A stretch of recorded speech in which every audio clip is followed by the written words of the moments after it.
মাহৰ আগত এটা ল'ৰা তাৰমানে হেৰি দুখত পকা প্লেট পৰি পিনি এটা ল'ৰা মৃত্যু হৈছে। আমাৰ ল'ৰা ছোৱালী ইয়াত এতিয়া পানী নাই, আমাৰ ল'ৰা ছোৱালী খেলি থাকে। আজি যদি আমাৰ ল'ৰা ছোৱালীয়ে খেলি থকাতে যদি কিবা এই দলং যদি ভাগি গ'লেহেঁতেন আমাৰ অৱস্থা কি হ'লহেঁতেন? ইয়াততো পানী নাই, শুকান জেগা। আমাৰ ল'ৰা ছোৱালী স্কুল ছুটি দিয়াৰ লগে লগে অলপ আহি পিনি ইয়াত খেলেহি। কাম বেয়া হৈছে, একেবাৰে লাহি লাহি ৰ'দ দিছে। আজি 3 মাহে হোৱা নাই এখন দলঙৰ ওপৰেদি মানুহ অহা যোৱা কৰে। এতিয়া যদি ভাগি যায় পাছলে কি হ'ব? চৰকাৰে আমাক ভালকে বস্তু বনাই দিব, দলং বনাই দিব লাগে, ৰাস্তা পদূলি ভালকে বনাব লাগে। বেয়াকে বনোৱাৰ কাৰণে আজি আমাৰ ল'ৰা ছোৱালী এটা দুটা ল'ৰা ছোৱালী নাথাকে, কমচে হাজাৰ হাজাৰ ল'ৰা ছোৱালী ইয়াত খেলি থাকে। বল খেলিবলৈ আহে, এনে খেলিবলৈ আহে স্কুলৰ পৰা আহি পিনি। আকৌ দলঙৰ ওপৰেদি আমাৰ ল'ৰা ছোৱালী অহা যোৱা কৰে। কি হ'লেহেঁতেন? চৰকাৰে আমাৰ ল'ৰা ছোৱালী মাৰিম বুলি ভাবিছে নে নাই ভাল কৰো বুলি ভাবিছে? মানে আজিৰ পৰা ঠিক 5 বছৰ আগতেই গৌৰীসাগৰৰ সমীপৰ নামদাং শিলসাগৰ কাষত এখন যিখন নামদাং নদী আছে, নামদাং নদীৰ ওপৰত 4 লেনযুক্ত পথৰ ওপৰত এখন দলং বনোৱা হৈছিলে।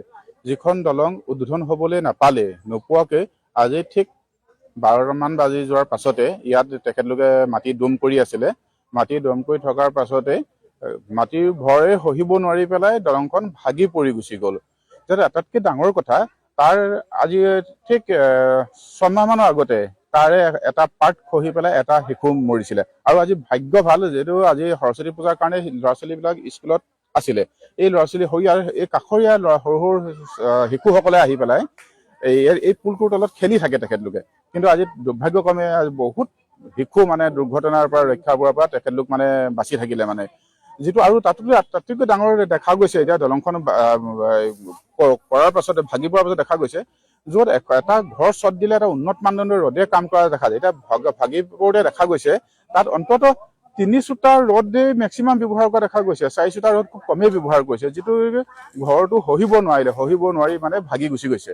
যিহেতু আমি দেখা পাইছিলো সংসদ গৌৰৱ গগৈয়ে যোৱা লোকসভাৰ সংসদত তেখেতে উত্থাপন কৰিছিলে যে যোৰহাটটো ডিমৌলৈকে ৰাষ্ট্ৰীয় ঘাইপথটো একেবাৰে অনুন্নত হৈছে, কাম হোৱা নাই। তেখেতে তাত যিটো দাবী উত্থাপন কৰিছে, তেনেস্থলত আমি দেখা পাইছিলো কেন্দ্ৰীয় পথ পৰিবহণ মন্ত্ৰী নীতিন গাডকাৰীয়ে কৈছিলে যে এইটো আমি অহা 26 চনৰ ফেব্ৰুৱাৰী মাহত এই ৰাস্তা আমাৰ সম্পূৰ্ণৰূপে মুকলি হ'ব। কিন্তু এতিয়া সম্পূৰ্ণৰূপে মুকলি 26 চনতো বাদেই 27 চনত যে হ'ব নহয় আমাৰ সন্দেহ হৈ পৰিছে। যিহেতু আমি দেখা পাইছো যে জাজিৰ পৰা কিছু কাম আগবাঢ়িলেও গৌৰীসাগৰৰ পৰা আমি ডিমৌলৈকে ৰাস্তাটো কাম একেবাৰে হোৱা দেখা পোৱা নাই। কাৰণ সংসদত তেখেতে ক'লেও বাস্তৱত কি হৈছে সেয়া তেখেতে অনুধাৱন কৰি অন্ততঃ গুৰুত্বপূৰ্ণভাৱে তেখেতে ঠিকাদাৰ পৰিচালনাৰ এটা মানে প্ৰতিভাৱে ভাল ধৰণে যাতে এইটো কাম কৰিব পাৰে তাৰ বাবে আমি দাবী উত্থাপন কৰিছো আমি গৌৰীসাগৰ প্ৰেছ ক্লাবৰ তৰফৰ পৰা। তাৎপৰ্যপূৰ্ণ বিষয় হ'ল কেন্দ্ৰীয় পথ নিৰ্মাণকাৰী যিটো প্ৰতিষ্ঠান, মানে ইয়াত আমাৰ ইয়াত কাম কৰিছে আজি 8 বছৰ মানে হৈ গ'ল। যিটো তেতিয়া আছিলে DGCL, যিটো DGCL তাৰমানে প্ৰতিষ্ঠানে ইয়াত কাম কৰিছিলে। তেতিয়া কিন্তু সেই চৰকাৰে নিম্নমানৰ কাম কৰাৰ অভিযোগতে যিটো প্ৰতিষ্ঠানক ব্লেক লিষ্টেড কৰিলে, তাৰ পাছতে এতিয়া অপ্সৰা নামৰ এটা কোম্পানীয়ে এই কামটো কৰিছে।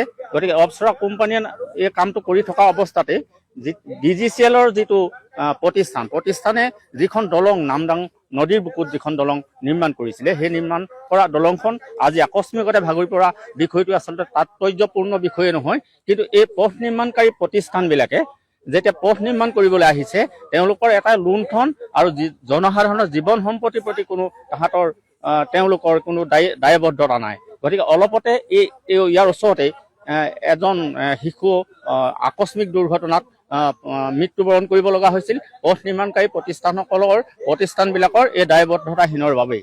গতিকে আমি কৈছো যে 2026 চনৰ ভিতৰত যেতিয়া কেন্দ্ৰীয় চৰকাৰে কৈ আছে বা ৰাজ্য চৰকাৰে কৈ আছে যে আমাৰ 37 নং ৰাষ্ট্ৰীয় ঘাইপথটো যিটো এতিয়া 4 লেনযুক্ত পথলৈ সম্প্ৰসাৰিত হৈছে, সেই পথৰ নিৰ্মাণ কাম 26 চনৰ ভিতৰত সম্পন্ন কৰিব বুলি তেওঁলোকে কৈছিল। কিন্তু এতিয়া আমি যিটো দেখিছো এই কামটো সম্পূৰ্ণ নহওঁতে যেতিয়া এই দলংখনৰ অৰ্ধভাগ যেতিয়া ভাগি পৰিলে, তেতিয়া হৈছে আৰু আমি কিমান 5 বছৰ মানলৈ পিছুৱাই যাব লগা হ'ব নেকি, সেইটো এতিয়া আচল বিষয় হৈ পৰিছে।